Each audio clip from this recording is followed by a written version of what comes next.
ध्यानात, अष्टमी मूर्त ठेवा ध्यानात. जिजाबाई वदल्या राजगडात, जी जी जिजाबाई वदल्या राजगडात, जी जी जिजाबाई वदल्या राजगडात, जी जी जी जी जी जी.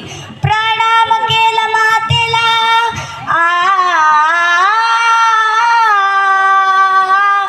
प्रणाम केला मातेला, निश्चय मनी केला आमंत्रण दिलं सर्वांना, आमंत्रण दिलं सर्वांना. सर्व मावळे लागले कामाला, सर्व मावळे लागले कामाला. तानाजी आला होता भेटीस, जी जी तानाजी आला होता भेटीस, जी जी तानाजी आला होता भेटीस, जी जी जी जी जी जी. त्याच वेळी रायबाच्या लग्नाचं निमंत्रण घेऊन तानाजी आला होता. राजांचं बोलणं ऐकून तानाजी अस्वस्थ झाला. राजांनी लढायला जावं आणि आम्ही लग्नात बरबाल फिरवं हे बरं दिसत नाही. आम्ही जाणार कोंढाण्याच्या मोहिमेवर. तितक्यात महाराज म्हणाले, अरे तुझ्या मुलाचं लग्न असताना तू लढायला जाणं हे बरं दिसतं का? तितक्यात तानाजी म्हणाला, उभं स्वराज्य तुम्ही आम्हाला दिल्यात, यापेक्षा काय हवं? एवढी इच्छा फक्त पूर्ण करा. मग राजांनी तानाजीला परवानगी दिली. त्याच पावली तानाजी आपल्या घरी गेला. आपल्या पत्नीला म्हणाला, आम्ही कोंढाण्याच्या मोहिमेवर जात आहोत. तितक्यात पत्नी म्हणाली, आपल्या मुलाचं लग्न असताना तुम्ही लढायला जाणं हे बरं दिसतं का? लोक काय म्हणतील? तितक्यात तानाजी म्हणाला, वेडी आहेस तू, अगं उभं स्वराज्य राजांनी आपल्याला दिलंय, यापेक्षा काय हवं? उद्या सकाळी आरतीचं ताट भरून ठेव. दुसऱ्या दिवशी तानाजीची पत्नी आरती ओवाळत असताना आरतीतलं निरंजन दिसलं. ती रडायला लागली. ती म्हणाली, धनी धनी तुम्ही जाऊ नका, काहीतरी विपरीत घडणार आहे. मी तुमच्या पाया पडते धनी, धनी तुम्ही जाऊ नका.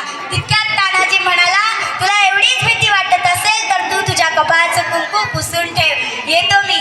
मग तानाजी कोंढाण्याच्या मोहिमेवर गेला. गडाला दोर बांधला, मावळ्यांना घेऊन वर चढला. पण 60 मावळे गड चढत असताना दोर तुटला. 60 मावळे जागच्या जागी ठार झाले. पण तानाजी दुःख करत बसला नाही. उलट त्यांनी उदयभानाला ललकारलं, हे उदयभान्या, राजकुलकुलात जन्माला येऊन आपल्या मायभूमीशी गद्दारी करणारा नराधमा, हिम्मत असेल तर माझ्याशी लढ. तानाजीनं वार बघा केला, उदयभानचं वताळला. पलटवार त्याने बघा केला, तानाच्या तोडल्या ढालीला. तानाजीची ढाल खाली पडली. ताना गडबडला पण घाबरला नाही.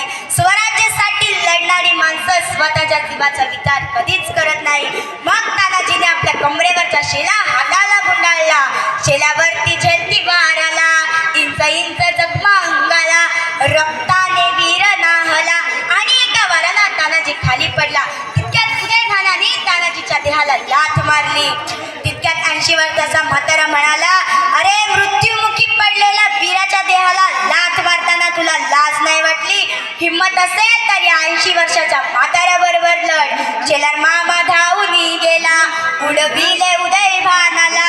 रक्त लागलं होतं तलवारीला, दाताने फोडलं नरड्याला. दाताने म्हणजे दाताने न बरं का, तर रागाने फोडून काढलं. उभा तो चिरला उदयभानास, जी जी उभा तो चिरला उदयभानास, जी जी उभा तो चिरला उदयभानास, जी जी जी जी जी जी. म्हणून म्हणतात 65 किलोची तलवार वागवतो त्याचं नाव येसाजी. 2000 शत्रूंबरोबर एकटा लढतो त्याचं नाव बाजी.